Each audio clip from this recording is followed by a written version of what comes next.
Hello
everyone and welcome to the program Talksports here on Global Television. I am Samuel Odi. Many thanks for joining on today's edition of the program. Yes, my man, our brother Victor Osimhen, very interestingly became the athletic man of the year in terms of sports and all of that, and that award is very, very deserving. I'm very excited about that. We are going to talk about it, and you all know what Victor Osimhen has been doing for Nigeria and also his club side. So the award is deserving, like no cap, no stories around that.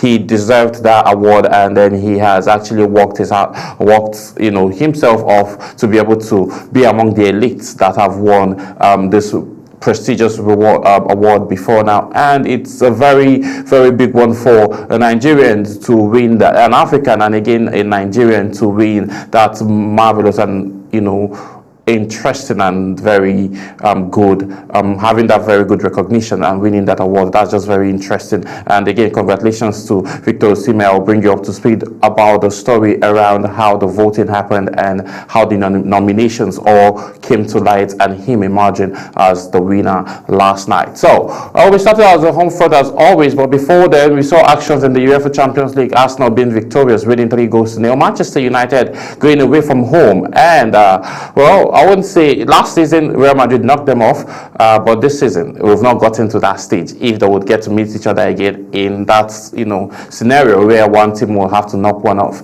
But yesterday Manchester City had the best laugh by winning 2-0, and also Tottenham also had a very good evening by winning their match yesterday. Arsenal, like I mentioned earlier, defeated Club Brugge, and Madueke scoring twice for Arsenal. That is very, very interesting, and Arsenal has been consistent. Yes, they suffered a loss against Aston Villa over the weekend, but now this is what you expect from a team that is going out to win a trophy after over 2 decades. So the response, winning Club Brugge, Club Brugge might be a not so small team because they are very tricky and they can be, a pain if they want to be. But yesterday, Arsenal were very, very decisive, and they were very focused, and they made sure that they walked away with 3 points, playing 5 games, 6 games, and then winning 6 for 6. That's just very interesting and very beautiful to see from Mikel Arteta and the Arsenal squad. That was a very good run yesterday for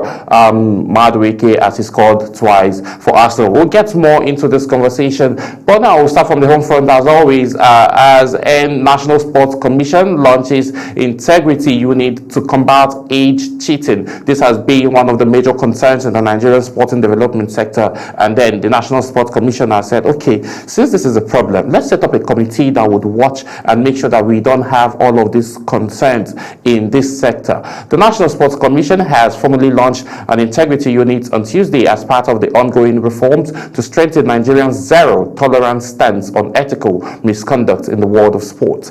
The development followed the recently concluded Council of Sports meeting in Calabar in November, where key decisions were taken to revitalize the country's sports development drive. According to National Sports Commission, the establishment of the UI is a direct follow-up to National Sports Commission securing approval from the National Council of Sports to criminalize and institutionalize sanctions against age fluctuations in Nigerian sports. They added that the unit is intended to provide a more structured approach in combating unethical practice across the sporting sector. Speaking on the initiative, the Director General of the Sports Commission, Bukola Olakbade, said the unit will collaborate closely with the sport federations, the anti-doping unit, athletes, and also the elite and podium board to be able to secure and make sure that they crack down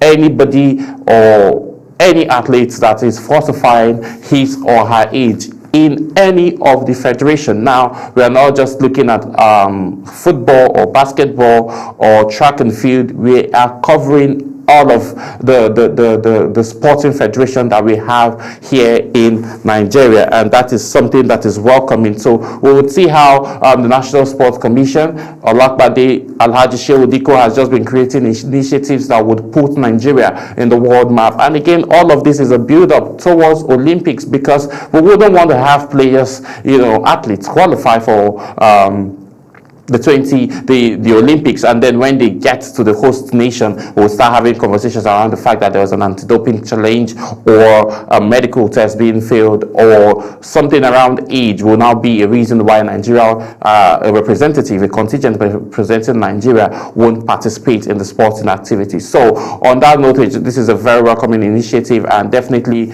I'm sure Alhaji Shehu Diko and the DG of the National Sports Commission would play a very close look at this initiative to make sure that this committee that has been set up will get them all of the results and reports that they need in terms of tackling aging concerns in the world of sport here in Nigeria. So moving on quickly, 2,800 athletes for second Niger Delta Games. The co-chairman of the 2026 Niger Delta Games, Sir Ikobo, has revealed that over 2,800 athletes are expected in the second edition of Niger Delta Development Commission slotted for February 2026. Ikobo gave the hint at a parallel with the media in Lagos. According to him, each of the 9 states that make up the Niger Delta would be required to present 270 athletes. Ikobo stressed that the organizers were genuinely interested in helping the state in the region to harness and develop athletes, adding that it's their plan to use the High Performance Center in Port Harcourt as training base for the discovered athletes. Just like the maiden edition, the co-chairman said they were going to provide accommodation and allowances for all athletes and their officials.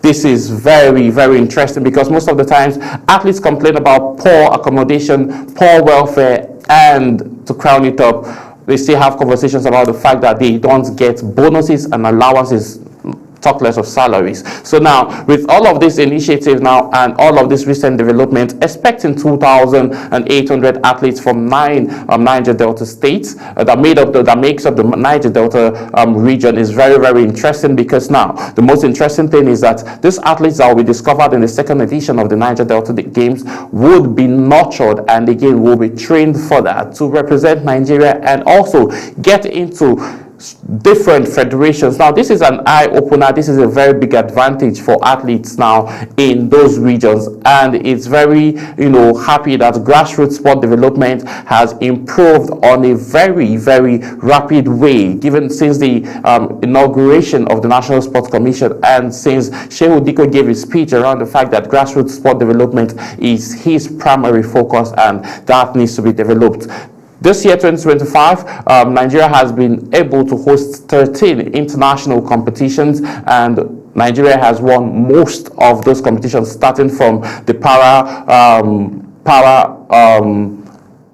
competitions down to arm wrestling, and then the trajectory keeps going on and on. And then the most recent that just concluded, we saw a whole lot of actions happening in the world of sport here in Nigeria, based mostly from the grassroots level. So athletes and officials' welfare is also very, very key, as the sports development is also improving in Nigeria. Let's the welfare of athletes and officials to be something that will be paid very close attention to, which will help also in the development of sport. So moving away from that, let's talk cricket quickly, as Rwanda's dominate West African Trophy leaderboard. Rwanda are the only country giving Nigeria a run for their money at the 2025 West African Trophy ticket tournament, as the East Africans currently top the standings and the order of individual performance here in Abuja. After inflicting the first defeat of the tournament on Nigeria on Tuesday, the Rwandans also toppled the Yellow Greens at the top of the point standings, while their players who delivered a standout performance by claiming 13 wickets in 6 innings with an economic rate of 5.72. He is followed by his compatriot Mohammed Naruddin, who has 11 wickets in 6 innings, while Nigerian's Isaac Okpe, the only bowler with 5 wicket haul in a single match at the tournament, is third with 11 wickets in 6 innings. The tournament's top run getter with 181 runs from 6 matches. He is followed by his teammate Issa, who has impressed with 163 runs in 6 matches, offering a stability and consistency at the ease. And then this is just the reason the yellow and greens are struggling, but they will find a balance. They'll find a way. They are the current defending champions, and they'll find a way to be able to get back at the top of the leaderboard, so as they will be able to, defend their title again. So we'll see how all of this is a title which they won in Zimbabwe. They knocked out Zimbabwe so easily and had a very, very amazing run against Zimbabwe. So we'll see how all of this will pan out as the competition continues all through to the weekend. Now, the interesting story that shows that Victor Osimhen has been named the Sportsman of the Year in Turkey. Victor Osimhen has been crowned Sportsman of the Year at the 2025 Turkish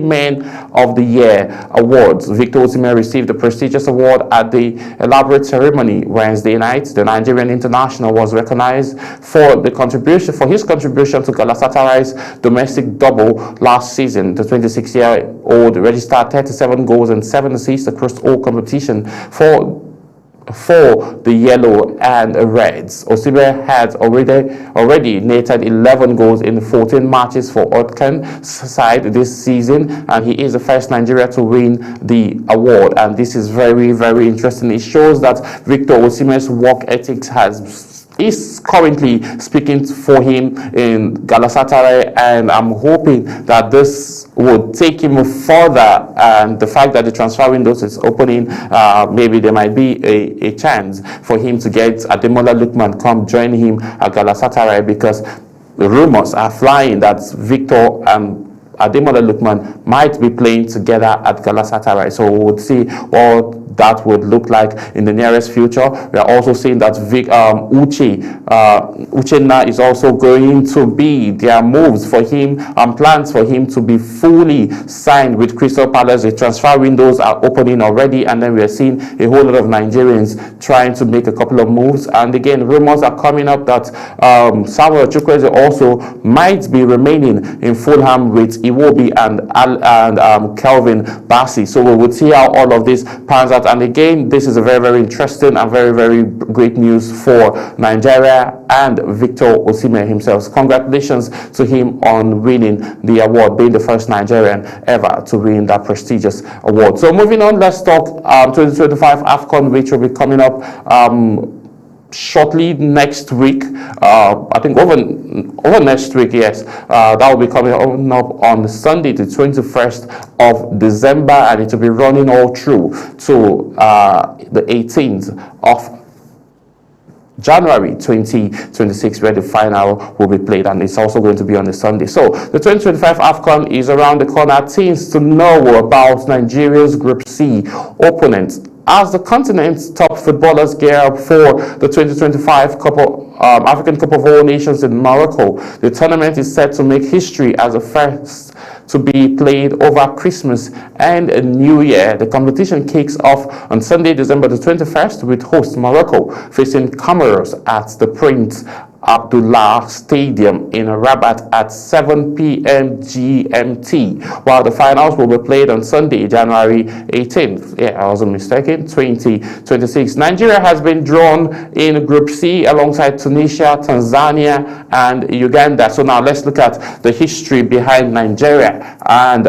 Tunisia. In 1978, third place, for the third place, Nigeria defeated Tunisia 2-0. In the year 2000, Group D, Nigeria defeated Tunisia 4-2. In 2004 semi-finals, Nigeria played a 1-1 draw with Tunisia, and then Tunisia won that on penalties by 5-3. In 2006 quarterfinals, Nigeria still and Tunisia settled for 1-1 draw, and the tables were turned this time as Nigeria won by 6-5 on penalties. In 2019, third place finish, Nigeria defeated Tunisia 1-0, and that has been the history. So looking at it now, Nigeria has had more wins than Tunisia in all of their matchup, and then the trajectory continues also for other teams that they'll be facing, that have been drawn up against in Group C, just the likes of Tanzania and all. So we would see how all of this will pan out as Nigeria will be taking on Tunisia in their first game when the when the African Cup of All Nations begins. This African Cup of All Nations now, from what Nigerians are saying, should be a consolation prize for Nigeria missing out in the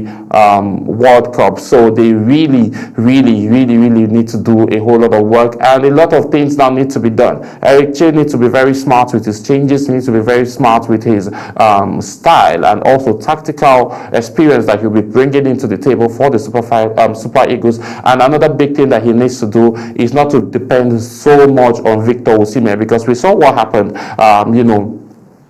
at the playoffs, where Victor Osimhen got injured, and then the entire Super Eagles squad looked as if they don't know what they were doing. The only two players that were very active and that played well was Calvin Bassey and Benjamin. So these were the only guys that were able to play after Victor Osimhen got injured. Yes, when it advanced to the point of penalties, we saw Stanley Nwabali saving a couple of shots, and then but that wasn't just enough for the Super Eagles to advance further. But was the game played properly? Did the Super Eagles at the likes of Ademola Lookman, the likes of Rayford Ndidi, the likes of Alex Iwobi, the likes of Moses Simon and co, did they play as well as I expect them, or as Nigerians expect them to play? No, they did not play that way. Even Tolu Arokodare, who substituted in the second half, at some point Eric had to substitute him back because he wasn't giving him what he wanted. So all of that contributed. But at this point now, he needs to be very smart, and this players need to know that yes, you're being called up to come represent, and then you need to be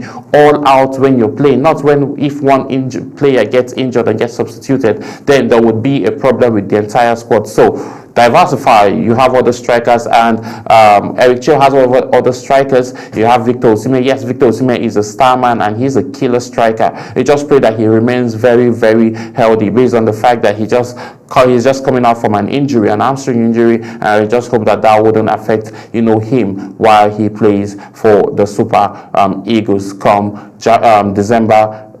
From December 21st all through to January. So Eric Chill has to step up and also have a backup plans for just in case anything happens. Victor Osimhen, yes, is the right man. Every ball goes to him, but still, let's look for a second person that can be able to make things happen just in case. This is a world of football. Anything can happen. So we're just hoping that Victor Osimhen stays healthy and Eric Chill, creates other tactical plays and other amazing formation that he would use to crush down every opponent that he would be facing in the World Cup. So let's move rather in the African Cup of Nations, given the fact that we did not advance into the World Cup. So we'll be moving on, and then we'll be talking UEFA Champions League, but we will do that immediately after this break. Stay with us.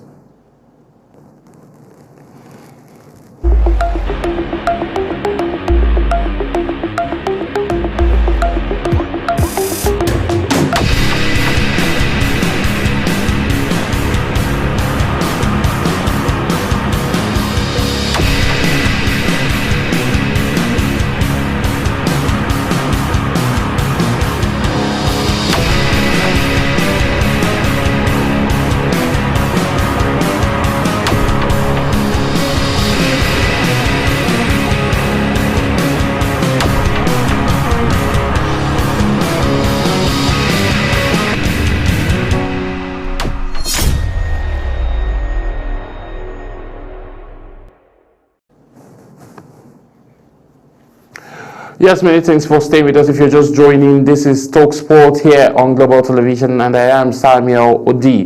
Let's talk Champions League quickly, as I saw not so interesting action. The action wasn't so interesting for me because Manchester City and Real Madrid, these are two heavyweights, and there's something they say from where I come from. They say when two elephants fight, the ground suffers. Did the ground really suffer yesterday? I don't think so, because the two teams didn't really deliver or didn't really play as much as I expected. Yes, they didn't. This is Man City we're talking about, and this is Real Madrid. Yes, the scoreline is a normal scoreline for when two big teams play, 2-1, Manchester being victorious. But did I see that level of like me sitting at the edge of my seat saying, oh wow, Manchester City, why am I calling Manchester United? They're never in the Champions League, and they're never making it to the... Okay.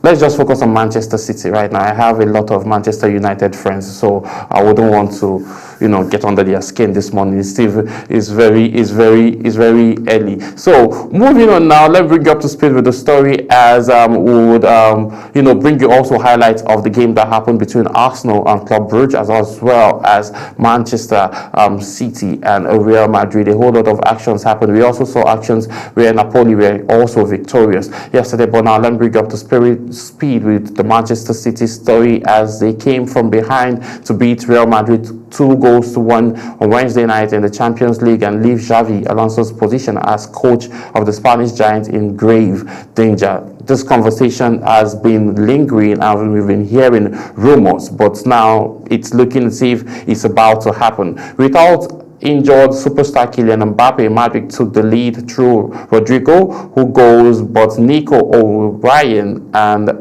Erling Haaland, the penalty, set City ahead at the break and ultimately secured Pep Guardiola City's the 3 points they required. Spanish media reported in the lead up to the game that a defeat could seal Alonso's fate as Madrid coach, although his team's performance was creditable despite the eventual outcome of a frustrated Bernabeu Stadium. The record 15 times Champions League winners have now won just 2 of their last 8 matches across all competition and face a battle for a place in the top 8 of league phase table. Madrid knocked out City in the last season's Champions League playoff round in February, but Mbappe scored 4 of their goals in their 6-3 aggregate win. Fans whistled that the team at times during the second half as they struggled to battle back, which is something very concerning.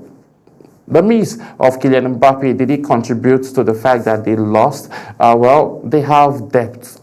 Real Madrid have depth, and again, there's this guy that's always been benched, Eric. Eric is a very, very great guy. Most of the times he comes in the 75th minute, 80th minute, 88th minute, and he makes a little impact. I think him sitting on the bench is actually affecting his career, and he might lose out. So the depth of Real Madrid is a lot, and then I think he should go on a loan somewhere so as he would keep getting better, keep gaining experience, so that when his loan spell is done, if they don't have a buy option for the team that he'll be going on loan for, then he can come back and continue his football at Real Madrid. But ever since he has been signed, he has only featured for Real Madrid, just I think I'm not certain he has played up to 10 games, 10 matches for Real Madrid. Not that he has started, but he comes off the bench in like the 75th minute or in the 80th minute of the game. But let's see what will happen to Eric in the nearest future. The transfer windows are getting open. He might be going on a loan somewhere, but we will figure that out, and then we'll definitely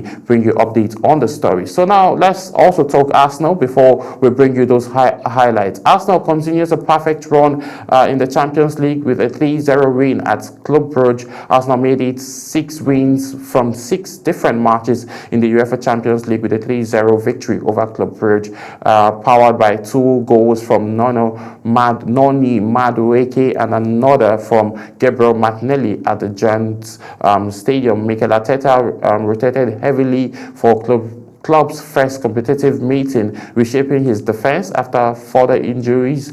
Christian Nogard moved into the central defense beside Pero, and then Arsenal set the early rhythm. Martin Odegaard forced Tarzan Van into the save inside the 3 minutes, and the handicap struck the base of the post midway through the half before Victor Gyökeres headed narrowly wide. Madueke broke the deadlock in the 24th minute with a solo run from just inside the Club Brugge half, cutting infield before hitting a left-footed strike into the top corner from distance. And that goal was superb and world-class, coming from a former Chelsea player who is currently a Arsenal player. That was a world-class finish right there that we saw. And the rotation is actually helping because Bukola Saka now would have a lot of time to rest. And when all of these rotations continue and these individuals keep being fit, then there's just a whole lot of interesting